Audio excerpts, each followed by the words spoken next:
Bonjour et bienvenue. Aujourd'hui, on s'attaque à un sujet, c'est probablement le sujet de conversation le plus universel qui soit, la météo. Mais attention, on va le faire en arabe. L'idée, c'est qu'à la fin de cette petite leçon, on soit capable de décrire le temps qu'il fait, qu'il y a un grand soleil ou qu'une tempête se prépare. Alors on commence par la question que tout le monde connaît. Comment est le temps aujourd'hui? C'est un brise-glace, un classique, et ça va être le fil rouge de notre parcours. Notre objectif, il est simple, avoir tous les outils pour répondre à cette question avec aisance. Allez, on plonge directement dans le vif du sujet. Comme toujours, il faut bien commencer quelque part, et ce quelque part, ce sont les fondations. On va voir ensemble les mots et les concepts de base, c'est vraiment ce qu'il faut savoir pour démarrer. Ok, premier point, et il est crucial, la différence entre le temps et le climat. En arabe, al-tax, ça désigne la météo du moment, ce qui se passe aujourd'hui. Par contre, al-munakh, c'est le climat, les grandes tendances sur le long terme. C'est une distinction super importante, la même qu'en français. Bon, maintenant, passons aux éléments eux-mêmes. Voici 4 mots vraiment fondamentaux. On a ash-shams pour le soleil, al-gouyoum pour les nuages, al-riya pour le vent, et enfin al-asifa, qui veut dire l'orage ou la tempête. On va s'arrêter un instant sur le premier, le soleil. En arabe, on dit ash-shams. Écoutez bien la prononciation, ash-shams. C'est un mot qu'on entend tout le temps et sa racine, on va la retrouver dans plein d'autres termes liés au beau temps. Maintenant, le vent. Le mot c'est al-riya. Répétons ensemble, al-riya. C'est marrant, la sonorité est assez douce finalement pour un phénomène qui peut être parfois très puissant. Allez, on continue. Voyons comment décrire ce qu'on ressent. Al-jaw har, ça veut dire « il fait chaud ». L'opposé, c'est al-jaw barid, il fait froid.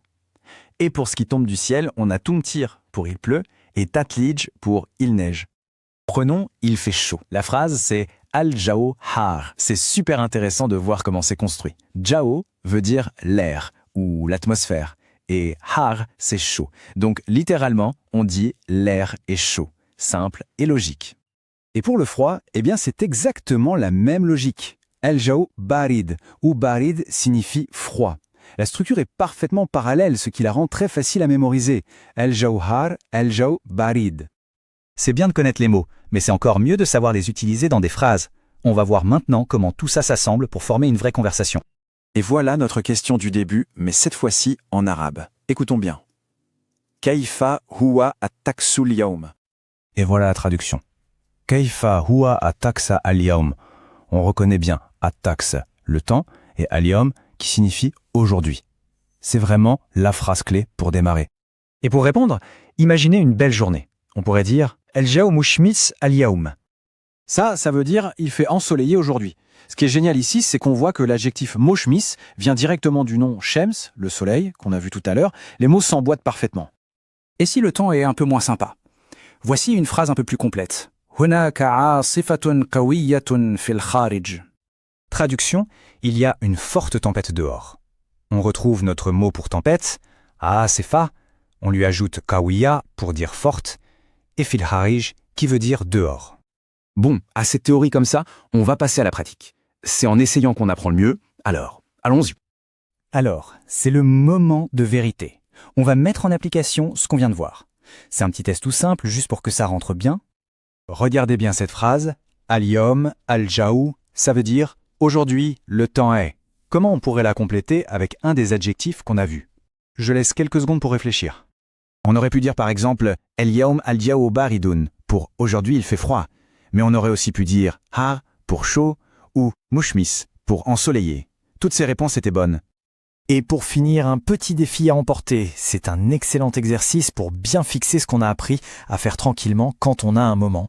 Voilà les deux phrases. La première, en été, il fait très chaud. Et la deuxième, j'aime la pluie et la neige. C'est un super entraînement pour tenter de les traduire en piochant dans le vocabulaire d'aujourd'hui. Et voilà, on arrive déjà à la fin de notre tour d'horizon. Les bases pour parler de la météo en arabe sont là. Maintenant, le plus important, comme pour n'importe quelle langue, c'est de pratiquer. Et d'ailleurs, pour mettre ça en application tout de suite, pourquoi ne pas se poser la question? Il suffit de regarder par la fenêtre et d'essayer de formuler la réponse en arabe « Kaifa huwa at-taksu al-yawm ». C'est la meilleure façon de commencer. Merci d'avoir suivi cette leçon et à très bientôt. Aimez-vous cette leçon? Cliquez sur like et abonnez-vous, cela nous encourage à faire plus. Avez-vous des questions ou des suggestions? Écrivez-la en commentaire. Partagez cette leçon avec vos amis.